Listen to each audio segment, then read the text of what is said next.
party in sub-Saharan Africa, to join you this evening.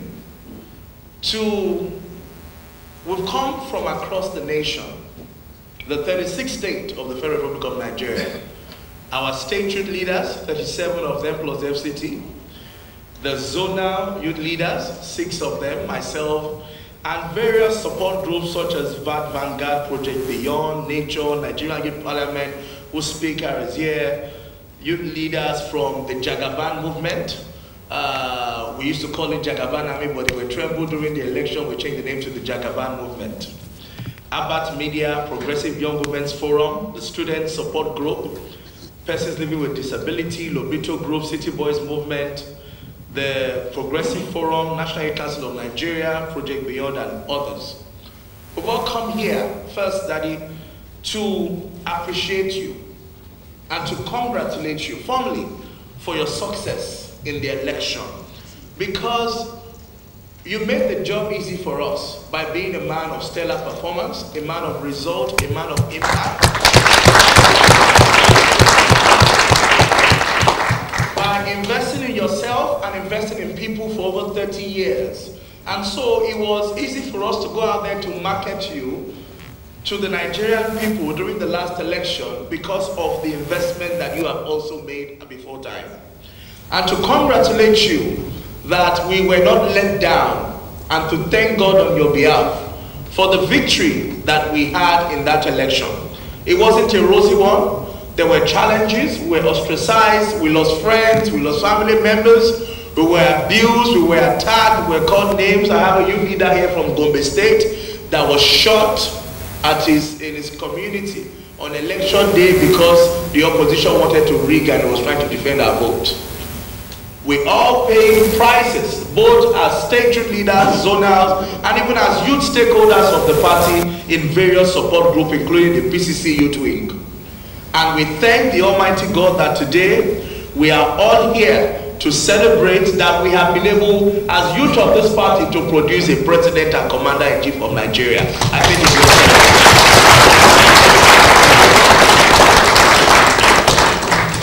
Mr. President, we also want to come to say a big thank you for what you have begun to do. They have called you Baba Go Fast for the remarkable impact that you have made from your swearing in, first announcing that subsidy is gone and putting Nigeria on a trajectory of progress and making tough decisions, which is what leadership is all about. If only the decisions that you have made in the last 60 days thereabout have been made in the last 60 years of our independence, Nigeria will be a better country than what it is today. The student loan that you have introduced in your first month in office, the food security initiative that you announced last week, the deregulation of the forex sector, which has now been what some would call maybe the floating of naira, some have called it different names, but it's strictly deregulating the financial sector and forex. The impact, although is on a long term, but it is a decision that we believe will put Nigeria on the trajectory of change and progress and will help our country to rise to a level that we can be proud of. We want to thank you for your boldness and your courage. There's no doubt that is why you are called the Lion of Bodilon, because you fear nothing or no one when it comes to doing the right thing for the Nigerian people. Your Excellency, we also want to thank you for carrying along some of our young people, including my brother and friend, Mr. Shebu Dada, who is privileged to now be on your team here at the Villa. Shebu has worked tirelessly for our party over the last 6-7 years from the Buhari administration, and it's a thing of joy to now have him here at the Villa working directly with the president that he joined hand to produce. I want to thank you today for the appointment of my sister and my colleague on the NWC, Beta Edu, who is now been named Minister Designate, and Iman, 2 young women, young people, who have been appointed as minister in this Federal Republic of Nigeria. I think it's something we should be proud of. For those who don't know, Betta is under 40. And so it's a thing of joy for us. She's just above 35. So if by all right she's a young person herself, and to have a 36-year-old lady as a minister in Nigeria today, we are very grateful, Mr. President.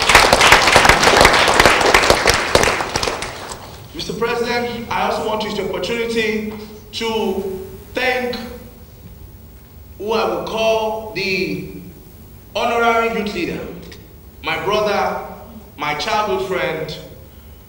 Remember us playing together on the lawn of Marina, went to America, went to England, we kept in touch, and destiny brought us back together again, working together in the interest of Nigerian youth, my brother Tinubu.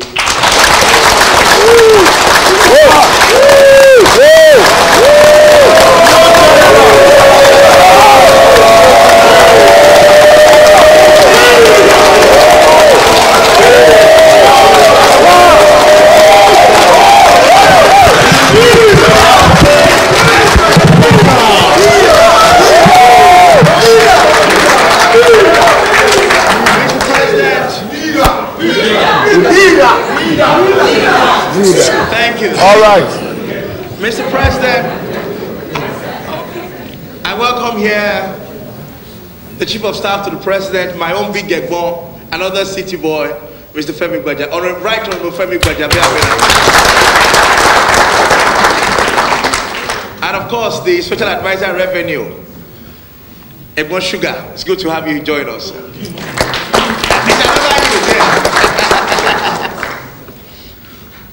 Mr. President, I must say something about the relationship that my brother Sheyi and I are forging and the importance of that. The women have the privilege of having a woman in the villa they can run to, which is the First Lady of the Federal Republic of Nigeria. And in every state, they always have the First Lady to run to. I'm happy to also have as my brother and my friend, we grew up together. Many do not know that in Sheyi, that we can also say, if we need something done, I can also get his support to work with.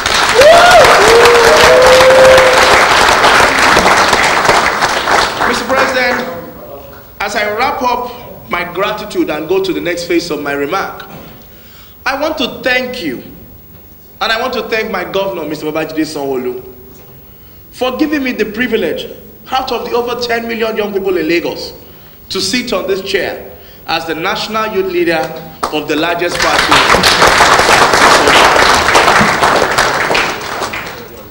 Your mentorship, both of you, your leadership, your guidance for me, has helped me steer the ship of the youth of our party. A challenging one. As you know, we young people are very boisterous. We have so much energy. There are things that the women would keep quiet about, but the youth, in small things, we get to spark. We have our moments, but we also have a way to come together and forge ahead to find better solutions.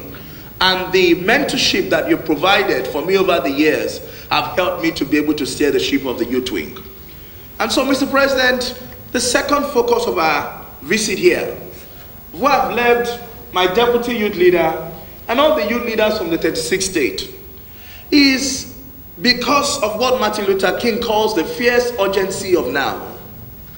Mr. President, all of us in this room, we had what Winston Churchill called blood, tears, and sweat in the last election. We fought vigorously to ensure that we delivered our polling unit. They abused us, they insulted us. We went to the crooks and crannies. I, for example, single-handedly went to 33 states of the Federal Republic of Nigeria, leading rallies and going into grassroots on Kanos, on road. And I can tell the stories of all of my youth leaders, for example, Jide Ofo in Anambra State, who had to risk the fact that he was in an hip-hop control state. And even the candidate of the Labour Party was from his state and defied all that to continue to mobilize for us. Many of them, even from across the Southwest, some of them will stay without governors like Oyo State, River State, for example, and many others, ensuring that they deliver their polling units. blood, sweat, and tears. And we have now come, based on the agitation of our young people across the country, to say we have worked. You told us to vote for Achiwaju, we vote for Achiwaju. Don't forget us, carry us along.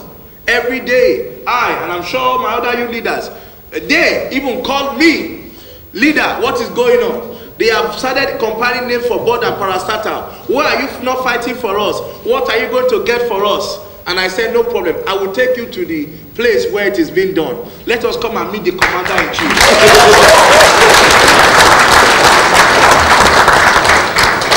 Mr. President, a committee was set up to be chaired by my Egbon to look into that board composition. We note carefully that no young person is represented on that committee. And we are demanding, sir, that you kindly look into that and have a nomination of a male and a female. Not just any male and female, sir. Youth wing of the party. I will volunteer to serve alongside any female that would love to join us. As the leader of the youth of the party. That's right. To make sure that we can push for the interest, because I went to 33 states personally, apart from traveling, and they came to us and they will keep calling. So we would love to have representation on that committee to push so that we can go back to them in 2027 and say, but we did this back for you and we did this back for you. As I wrap up, sir, I also want to note that there are interventions and palliatives being introduced to ensure that the impact of this fuel subsidy is mitigated. We would also like to have young people across the country at the various levels of implementation, including some of our youth as focal persons in each of the states. We have the young people who have capacity, who have experience, who have the prerequisite qualification, and they will do very well. Just tell us what you need. We will bring the CV to you. President, in the manifesto, we promised young people the Presidential Youth Advisory Council. We would like to work with the Chief of Staff and with your office to sit together and look at how we can implement that and ensure that we have a very robust, representative Presidential Youth Advisory Council that carries everyone along, not just the technocrats, but also the young people who went to the nooks and crannies to fight for our party in the last election. Mr. President, finally we note that our young people form about 75% of our population.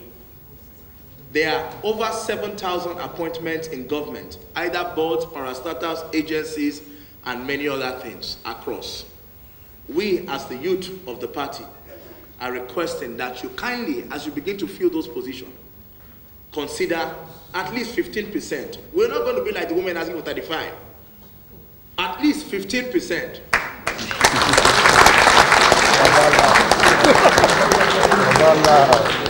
And when we say young people, in particular the youth of the party who are capturing members, so that in 2027 they can go back and proudly mobilize additional votes for us for your second term. I want to thank you, Daddy, again for seeing us, for carrying us along. We know and we are assuring Nigerians who are calling us every day that fuel is now 617 naira. We tell them it will always get very tight before it gets better. Yes. We trust and we have full confidence in the man on the steering. We know that he has the full intention to ensure that Nigeria is on the path of greatness. It's not after Nigeria's resources. It knows what to do, but it needs to ensure that it takes a decision that will give us long-term benefit and make Nigeria like America and put an end to Jackpot syndrome. Thank you, Daddy. God bless you.